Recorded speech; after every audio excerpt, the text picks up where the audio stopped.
Bona, Bang Antoni, Kak Oli. Di sini mungkin Bang Bona ingin mengawali diskusinya nih, tampaknya. Oke, terima kasih Desena. Ini menarik nih kalau kita mau coba menggali-gali pengalaman senior-senior ini ya. Yang pertama mungkin saya pertanyaannya yang untuk ladies first. Ya. Nah, untuk Deoli nih. Waktu mahasiswa, masih ingat kan tahun 90-an kau kan?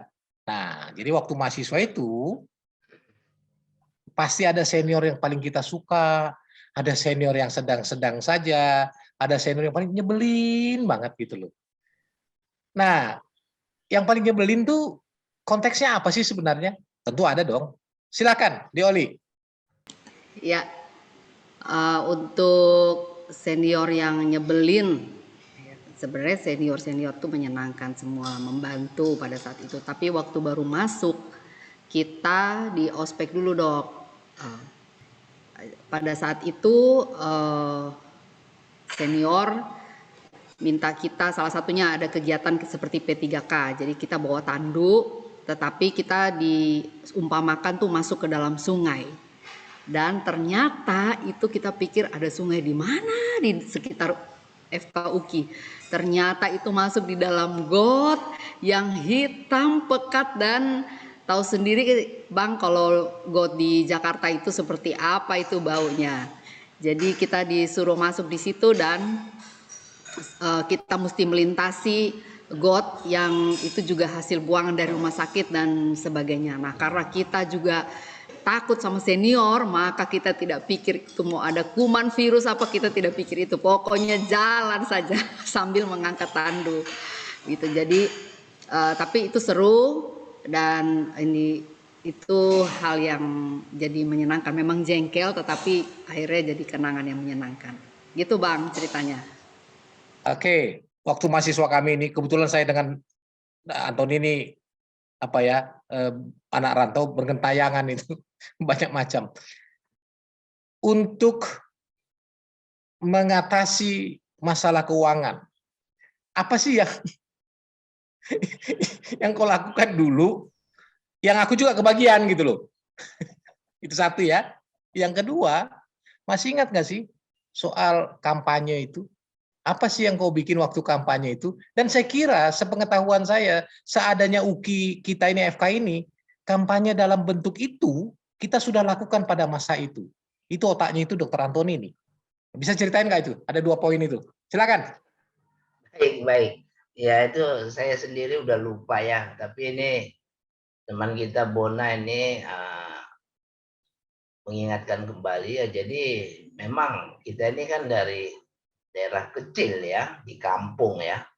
Tapi cuma semangat aja yang besar untuk jadi dokter. Karena ibu saya sendiri itu seorang perawat ya. Jadi saya suka dulu dibawa naik sepeda ontel itu ya, ngobatin orang ya, kemana gratis, ada yang bayar, ada yang cicil. Jadi didorong oleh motivasi itu ya, saya pengen jadi dokter. Nah kebetulan ya dari jadi dokter, tes di UKI, masuk, kemudian saya berpikir ya namanya kita anak perawat, orang tua saya juga biasa-biasa aja ya. Nah, kemudian saya berpikir bagaimana hidup selanjutnya. Di kedokteran itu biaya kuliahnya swasta ya, mahal. Kemudian saya lihat kakak-kakak kelas, abang-abang itu, senior-senior bawa buku tebal-tebal. Buset, ini mahalnya bukan main ini, saya pikir kan. Nah, sudah. Tiada lain bagaimana mendapatkan beasiswa. Itu sudah terpikirkan di tingkat 2.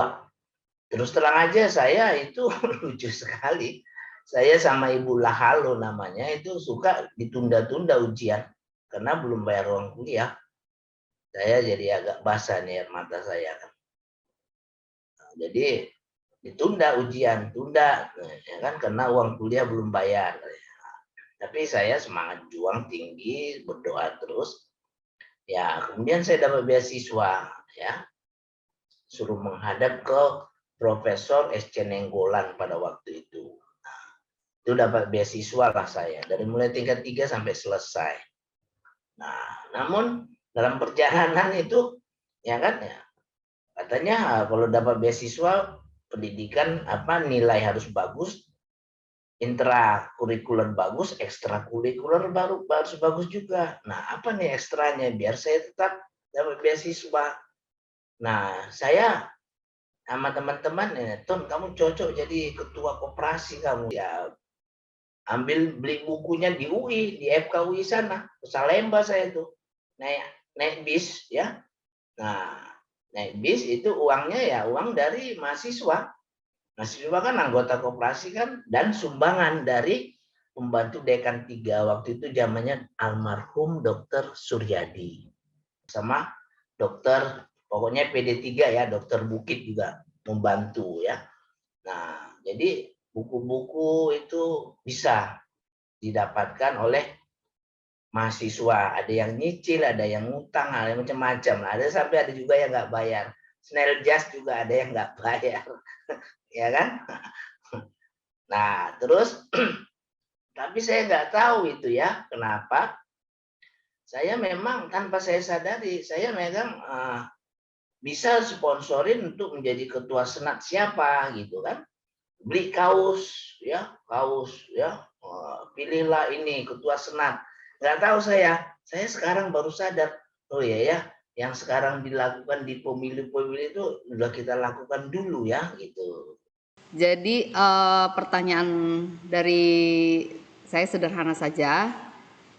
Waktu kuliah dulu itu Bang Bona aktif di organisasi tentu, atau misalnya di kegiatan kemahasiswaan itu apa Bang? Apakah itu juga memberikan keuntungan juga di masa setelah selesai? Bisa diceritakan Bang? Ya, terima kasih, Beoli. Kalau ini ditanya, saya selalu kayak Dokter Antoni tadi, dia bicara soal koperasinya menggebu-gebu. Kalau saya memang sangat menggebu-gebu. Tadinya tidak ada badan otonom di strukturnya, itu bisa kita bikin untuk merubah menjadi badan otonom. Nah, supaya apa? Ada kami 5 orang, ya, 1 Bram, Frona, saya, Antoni, sama Satya Bakti Negara. Nah, badan otonom ini ada koperasi mahasiswa, jadi Kopma untuk Ansyong, karena namanya itu dia Ansyong itu, Pers mahasiswa untuk Boncel, untuk saya, itu di kaosnya ya. Terus kemudian Senat untuk Bram, BPM untuk Frona, BRM, Badan Riset Mahasiswa untuk Tekisin, namanya Satya Bakti Negara. Ya, jadi itu sudah di apa itu? Di kaos, dibagikan sama Ansyong, Dr. Antoni ini. Gratis dibagi untuk semua mahasiswa, bayangin aja. Swasta FK ketika zaman itu 83-an kira-kira, yang bisa masuk ke istana. Itu menurut saya itu sesuatu yang menurut saya sih nggak kebayang lah anak kampung. Bang Tony pacarnya dari sesama UKI juga atau bagaimana Bang? Kalau pacar itu enggak terlalu ini saya di dalam ya. Tapi itu si Bona yang tahu lah itu, ya kan, ada dia ingat-ingat lagu Lelah dia itu.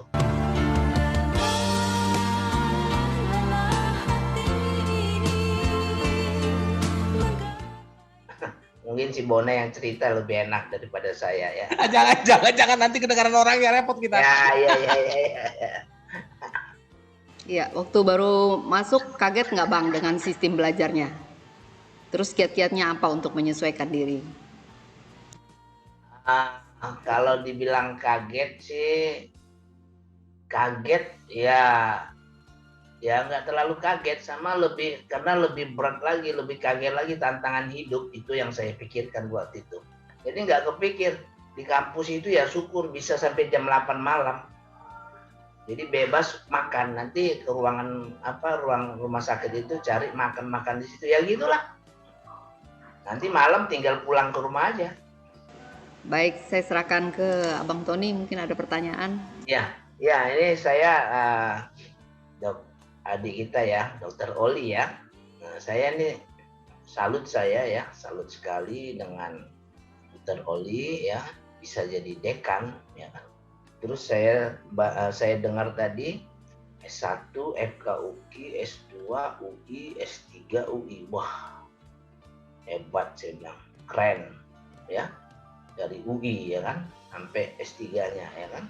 Kira-kira itu waktu mahasiswa itu apa sih yang paling menarik di bidang tadi, kalau bidang ospek ya, tapi di bidang organisasi atau di bidang profesi, apa sih yang paling menarik untuk Dr. Oli?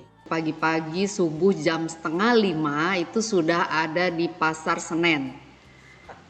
Itu sama senior angkatan 88, terus sama senior angkatan 89 itu kami sudah ke sana, terus kami belanja kue pagi-pagi, lalu pakai kendaraannya senior, lalu kemudian kami bawa itu belanjaan ke halaman di parkiran di FKUGI, terus kita buka tenda gitu, jualan ayo sebelum masuk kuliah sarapan gitu, beli kue, beli nasi bungkus gitu. Jadi waktu itu cari dana untuk senat. Sama Bona tadi pertanyaannya sama aja, kenapa sampai masuk fakultas kedokteran di UKI ya kan? Ya, jadi sederhana aja sih, saya nggak panjang. Salah masuk. Karena cita-citaku bukan itu. Cita-cita saya menjadi insinyur elektro. Tetapi ada opung saya. Jadi opung, namanya opung dari Parpahu, dari Sibolga, Kutaraja, di kampung kami sana. Dia kebetulan operasi katarak, dia baru selesai, dia belum bisa ngelihat, lalu dia berdoa. Saya tadi berharap hanya doanya itu lulus gitu aja ya. Tapi apa yang dia bilang? Supaya lulus jadi pangobati. Aduh, salah nih doa, saya pikir dalam hati. Nah udahlah, jadi masuklah ujian di kedokteran. Kebetulan mantan pendiri ya YST Semorangkir itu kebetulan tulang, tetapi dia bilang kamu ujian sana. Ya saya ujian, lulus. Nah itulah keterusannya. Jadi artinya saya mau pesan sederhana. Mungkin di awal tujuan kita tidak itu, tetapi Tuhan kasih jalan tersendiri, kita jangan putus asa dan jangan menyalahkan. Udah nikmatin aja. Sampai sini bincang-bincang kita. Tetap stay tune di YouTube channel IKA Faket, serta jangan lupa juga untuk follow sosial media IKA Faket UKI untuk tahu nih update terbaru dari IKA Faket Universitas Kristen Indonesia. Dan jangan lupa untuk like, komen, dan subscribe YouTube channel IKA Faket UKI. Terima kasih banyak semuanya. Terima kasih.